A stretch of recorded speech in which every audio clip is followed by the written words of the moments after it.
All right, let's talk about something that's been on my mind, and I know it's been on a lot of your minds too.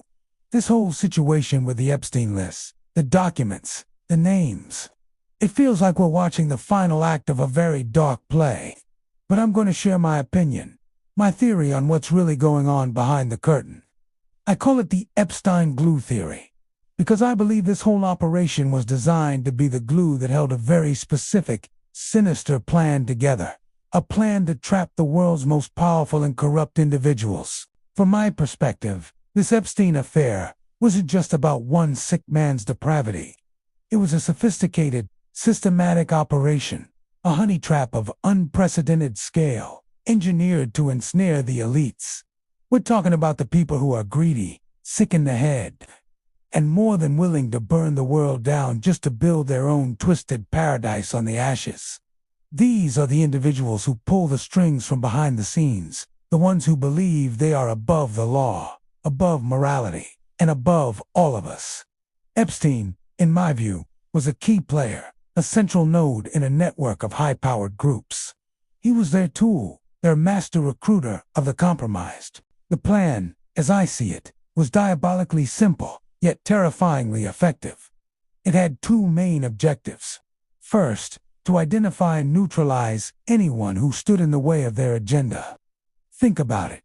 Politicians, journalists, activists, anyone with integrity who could expose them or rally opposition against their globalist vision.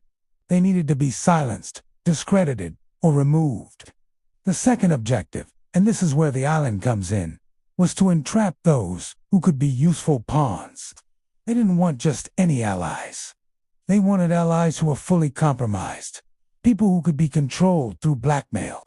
They were looking for the ones who would acidly do evil because their own evil had already been documented. So, this system, this entire hellish infrastructure, was meticulously constructed. It was built to create a web of control, to systematically gain leverage over the most influential people on the planet, in government, in media, in royalty.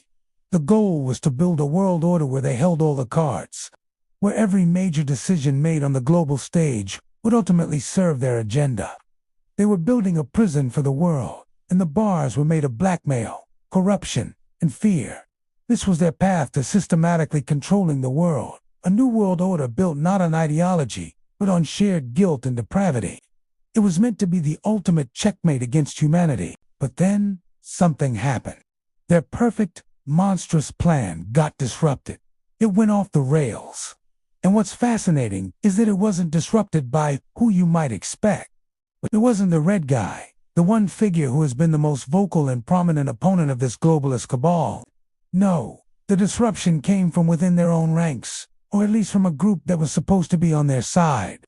A group that was supposed to help them in their grand design to weaken America, to turn it into just another cog in their global machine. A third world country stripped of its sovereignty and power. This faction, for whatever reason, may be ambition, may be impatience, may be a power struggle we can't see, jumped the gun. They initiated their part of the plan too early, or perhaps in a way that was too clumsy, too obvious.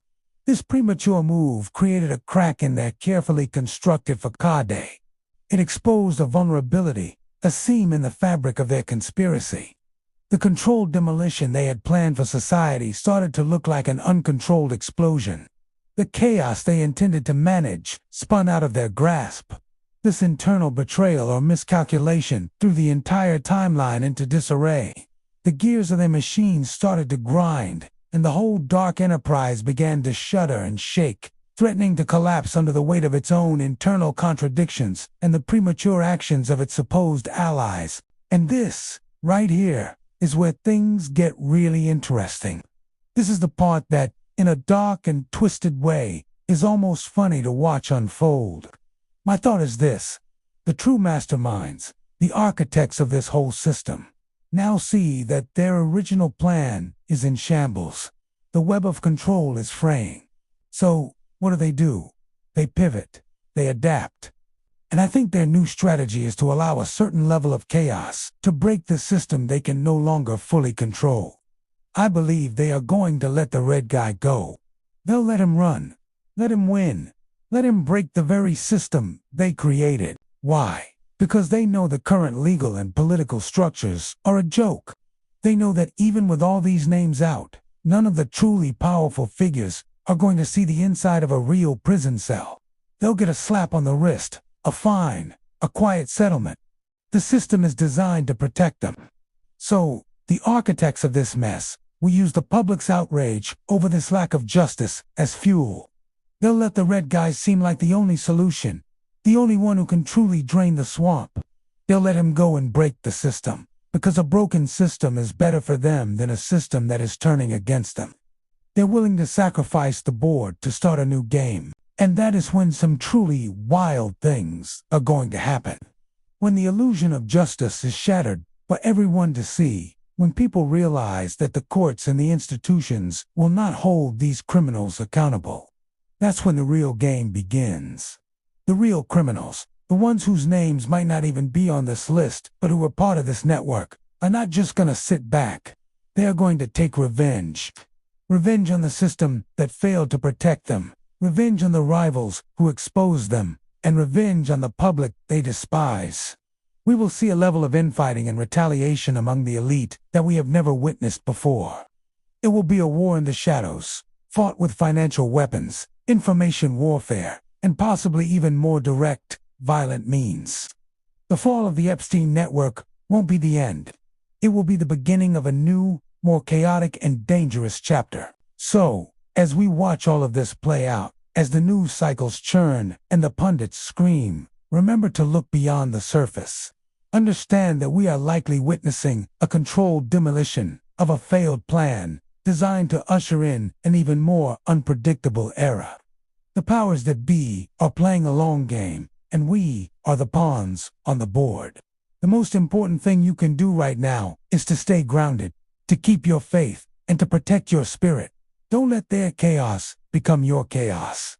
Stay prayed up, keep your family close, and focus on what is true and what is right. Blessings and love to you all.